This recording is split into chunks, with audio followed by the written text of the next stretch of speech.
पिछली कड़ी में माया ने हेलिक्स की जर्जर प्रयोगशाला में छुपा सच देखा।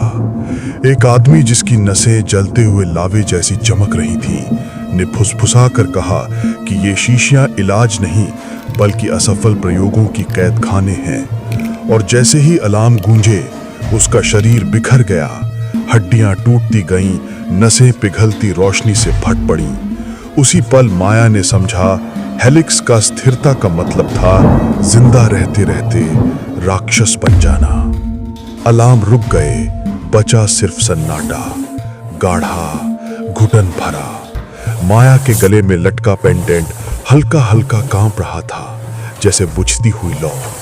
उसकी नजरें उस प्राणी से नहीं हटी। वो भारी सांसें ले रहा था, शरीर से धुआं उठ रहा था और उसकी नाखूनों की खरोंचें स्टील से चिंगारियां बरसा रही थीं। तंग गलियारे की दीवारें पसीने जैसी नमी से भीगी थीं। माया ने स्टाफ कसकर थामा, एक पैर पीछे खींचा, मुद्रा बनाई, तैयार, मगर दिल में डर। उसके वस्त्र हवा में सरसराए जैसे हर परछाई चेतावनी दे रही हो। तुम अभी भी अंदर हो कहीं। प्राणी ने सिर टेढ़ा किया। उसकी आंखों में एक क्षण के लिए इंसानियत की झलक आई और फिर भूख ने निगल लिया। वो आगे बढ़ा, हर कदम पर फर्श कांप उठा। पीछे टूटा हुआ दरवाजा हल्की रोशनी से चमक रहा था, शायद बच निकलने का रास्ता। लेकिन पीठ फेरना मतलब हार मान लेना। माया डटी रही। अंधेरे में धकेली गई माया एक भूले बिसरे कंट्रोल रूम में पहुंची।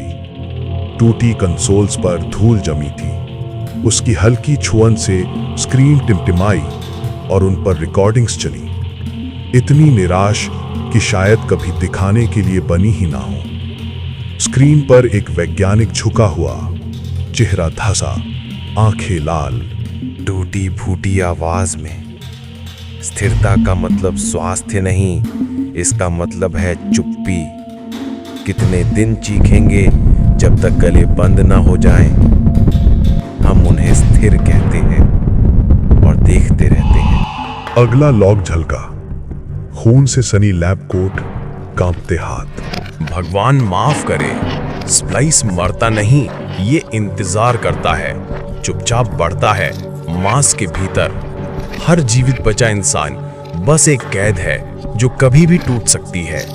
हर शब्द चाकू की तरह लगा।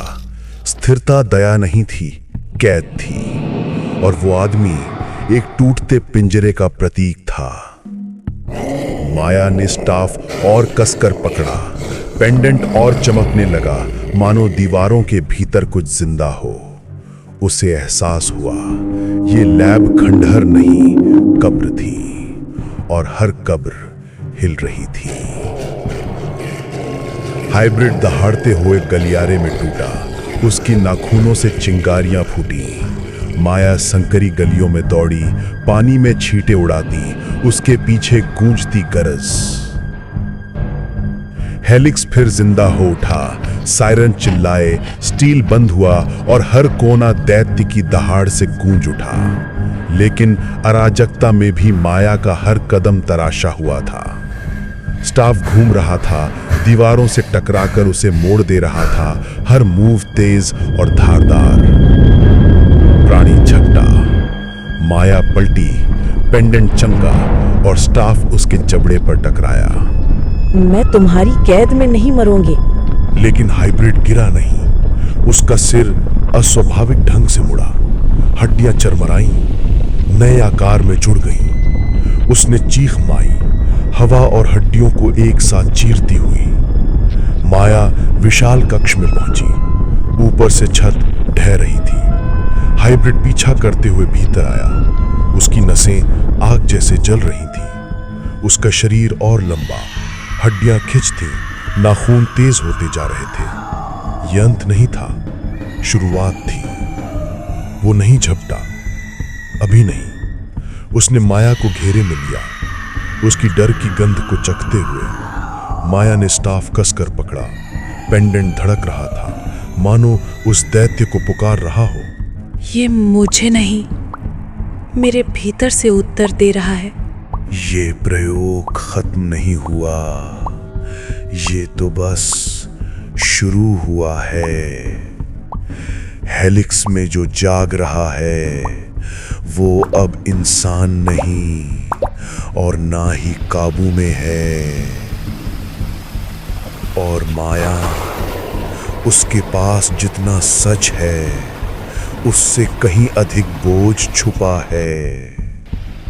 अभी सब्सक्राइब करें क्योंकि एपिसोड 5 में हेलिक्स का असली चेहरा सामने आएगा।